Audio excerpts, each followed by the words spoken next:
This is Delta Daybreak on WXVT.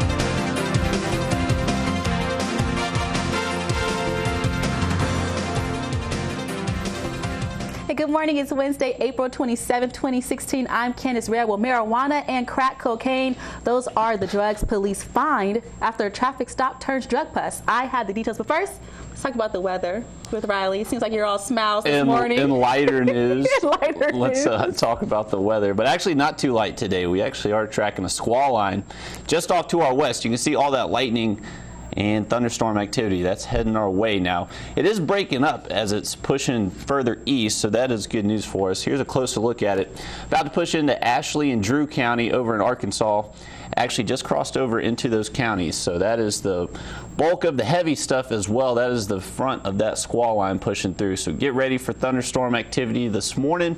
This will continue to push off towards the east. Now, no warnings in effect right now or watches. These are just some strong thunderstorms, so windy conditions, a lot of lightning, heavy rain, possibility of maybe some small hail in there, but we will have more on your weather coming up in just a little bit. All right, thanks, Riley. A 45-year-old man is in jail after a traffic stop turns drug bust. 45-year-old Dietrich Johnson is facing several charges, including possession of marijuana. Greenwood police arrested Johnson Friday after they found what appeared to be marijuana and a digital scale in his car. Police say Johnson has a hold from MDOC after being out on early release supervision. He's currently in the LaFleur County Jail with bonds totaling $6,500. And Greenwood police say they found drugs during another traffic stop the next day. 22-year-old Jeremy Johnson is facing multiple charges, including possession of crack cocaine. Police say Johnson tossed a bag with drugs in it and then ran off. Well, police quickly caught and arrested the suspect. During a pat-down, police found marijuana, crack cocaine, and a loaded gun. We're told Johnson has a hold from MDOC for violating probation as well. He's sitting in the LaFleur County Jail with bonds totaling $46,000. And new this morning, 4 University of Mississippi students accused of hazing are no longer being charged. Well, Christian Guy, Austin Rice, and Kyle Hughes were charged with larceny. James Baso was facing assault, hazing, and larceny charges as well. A judge recently dropped the charges against the Pi Kappa Alpha fraternity members, ruling the state did not meet its burden of proof. Now, the ruling came before the judge, after the judge heard testimony from the alleged victim and others. Tucker Steele is the 5th defendant, who you see right there on your screen in this hazing case. He's still facing a charge of felony level assault. A mother accused of child abuse is waking up behind bars. Bianca Dudley is charged with 2 counts of felony child neglect. Greenville police also arrested and charged her boyfriend Arthur Williams with 2 counts of felony child abuse. Police say 2 minors were treated at Delta Regional Medical Center for bruises on the neck, chest, arms, back, face, and stomach. Both of the suspects are in jail with a $50,000 bond each. In news in Clarksdale, a 15-year-old girl is still nowhere to be found. Albany Evans has been missing since April 14th.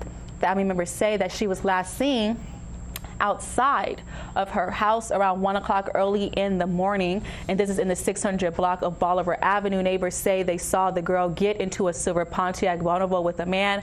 Evans is described as 5'3", black female, weighing around 216 pounds. She was last seen wearing a dark blue shirt and pants with black tennis shoes. If you have any information, call the Clarksdale Police Department. Putting a stop to bullying, the Sunflower County Consolidated School District is investigating after a student says she's being bullied for being too smart at Gentry High School. WXVT's Denise Turner has more from Indianola.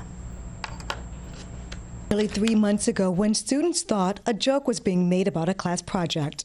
She was willing to turn around and curse us out because she thought we were actually making fun of her project, but that was not the case. Sunflower County Consolidated School District Public Relations Supervisor Adoris Turner tells us the incident may have been sparked by a Facebook post. The altercation began, which wasn't something that started at school.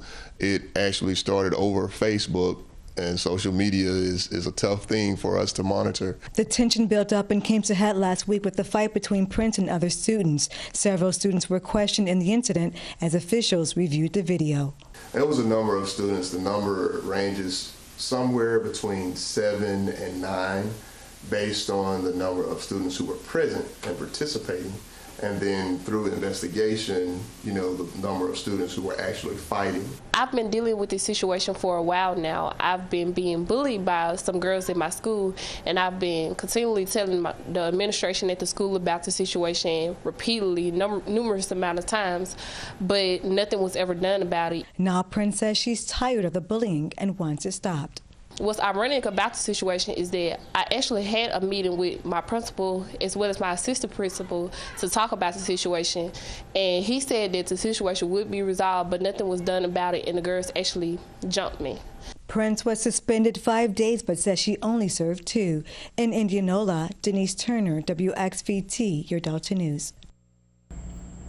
Mississippi's high school graduation rate is increasing while dropout rates are decreasing. That's according to the State Department of Education. School districts showed a statewide 4-year graduation rate of 78.4% for the 2014 to 2015 school year. That marks a 4% increase compared to the year before. Now, the dropout rate decreased from about 1%. The department says the changes are a result of schools focusing on attendance. And keeping our eye on House Bill 1523, a gay rights attorney in Jackson is voicing concern over the religious liberty bill. Roberta Kaplan says House Bill 1523 might violate a federal judge's order that blocks the state from treating same-sex couples differently from straight couples who want to get married. Now, Kaplan sent a letter to Governor Phil Bryant saying she has serious concerns about how the state will comply with the order once the religious objections bill becomes law July 1st.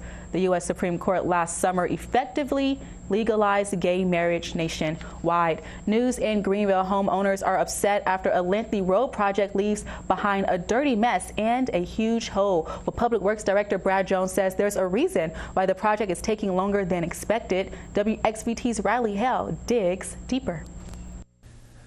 This past January, during inspections, an AT&T employee found raw sewage in one of their underground vaults. This was the beginning of a 4-month-long headache for Greenville Public Works and residents. In order to fix the problem, the alleyway off Moore Street near Washington Avenue had to be excavated to fix underground lines and wiring. Adam Figueroa, a homeowner affected by the project, says he has tried to contact the city to see when it will be completed. I've called the action line. I've called everybody that can help me. Atmos Energy says we're done. AT&T says we've done our work. It's up to the city of Greenville. He says the giant hole has been a huge inconvenience for him and his family. And had to get rid of my wife's low-profile vehicle, her race car, because we couldn't get over the curb. We've had to do our own driveways, cut down 4 trees, so it's been real inconvenient. Public Works Director Brad Jones says the process has not been easy since multiple agencies outside the city are involved.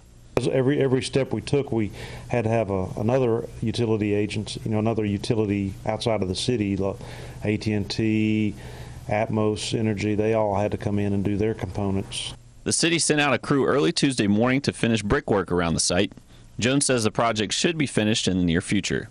It'll be drivable this week, should be, and then next week at the very latest, the concrete crew will move in and start making some concrete repairs. In Greenville, Riley Hale, WXVT, your Delta News.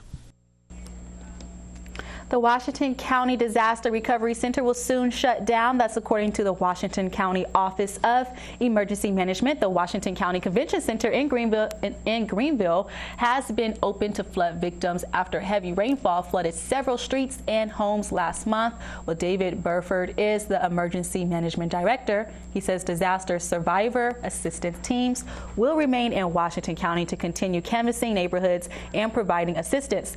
The Disaster Recovery Center is scheduled to close tomorrow at 6 p.m. The Sunflower County Consolidated School District is looking to fill multiple positions. The district will be hosting a job fair this Saturday from 10 a.m. to 2 p.m. at the B.B. King Museum in Indianola. Well, open positions include classroom teachers, bus drivers, custodians, and cafeteria staff.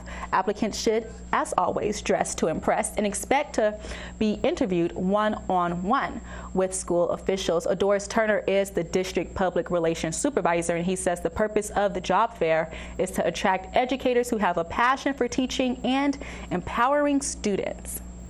We also need people who understand that their jobs don't start or stop in the classroom, that we have to create bonds with our students and encourage them to manage their lives in ways that nothing takes precedence over their future. Lunch will be provided at the career fair for all applicants interested in starting a new career in education. A Greenville man is canoeing the Mississippi River from Lake Itasca in Minnesota to the Gulf of Mexico. Well, Matthew Burdine says he's taking on the mighty Mississippi to help raise money for breast cancer research. Burdine lost both his mother and grandmother to breast cancer. The lone journey is apparently more than 2,000 miles. Burdine says he made it to St. Louis around Christmas and then took a break to let the winter months pass. He finally made it back to the good old city of Greenville yesterday. Someone said it takes about 1 million paddle strokes to make it down, but I stopped counting it too. So, but yeah, that and just to be out here and to see this continent in this way, straight down the middle of America, by human-powered craft as well. You know, I'm walking on my hands all day, pulling water. Well, if you would like to donate to breast cancer research or follow Burdine during his trip, visit AmillionStrokes.com. And today in history, on April 27th, back in 1927, when civil rights activist Coretta Scott King is born in Marion, Alabama. Well, she married civil rights leader Dr. Martin Luther King Jr., as we all know, and worked with him to secure equal rights for African Americans during the civil rights movement in the 1950s and 60s. After her husband was assassinated back in 1968, she established the Martin Luther King Jr. Center for Nonviolent Social Change in Atlanta, Georgia. Well, in 2006, she actually suffered a heart attack and passed away at the age of 78. Let's take a look now at this morning's Delta Chat question. Are curfews an effective way to keep teens out of trouble? Why or why not? Leave a message on our Facebook page. Your comment will be read live on air. Thanks as always for participating. Riley, did you have a curfew when you were a teen?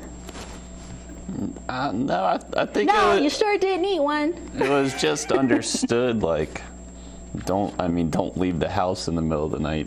Take a look at that graphic there. So under 18 curfews, wherever this is at, Sunday to Thursday, 10 p.m. You have to be in the house by 10?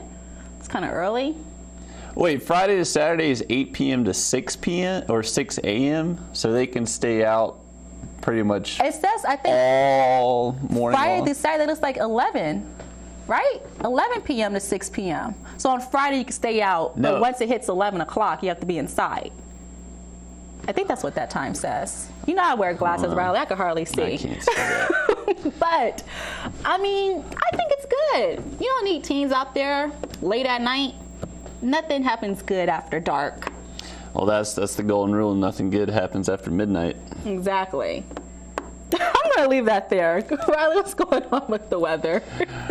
Tracking some thunderstorms this morning just off to our west, pushing into Ashley and Drew County right now.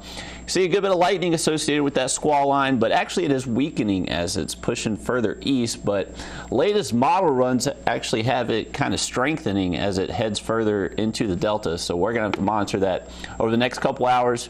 Now, if this rains early, stabilizes our atmosphere, that could lower our severe risk going into this afternoon. But it's just one of the few options that could go on later today. So we're just going to have to see what happens. Just get ready. Are likely to see some severe weather today. We are under that slight risk still. Tornado threat did go down, so that is good news for us. But expect these thunderstorms to work through this morning. May have a few stick around through the noon hour, but we should see a break before that reinitializes by later this evening. One viewer photo to go through. Lamar Ashmore, haven't heard from him in a while, so glad he got some more pictures in here. This was out at Money. Good shot there. Beautiful colors. And remember, if y'all view photos, just go to Facebook or Twitter. Just make sure you include your name and location.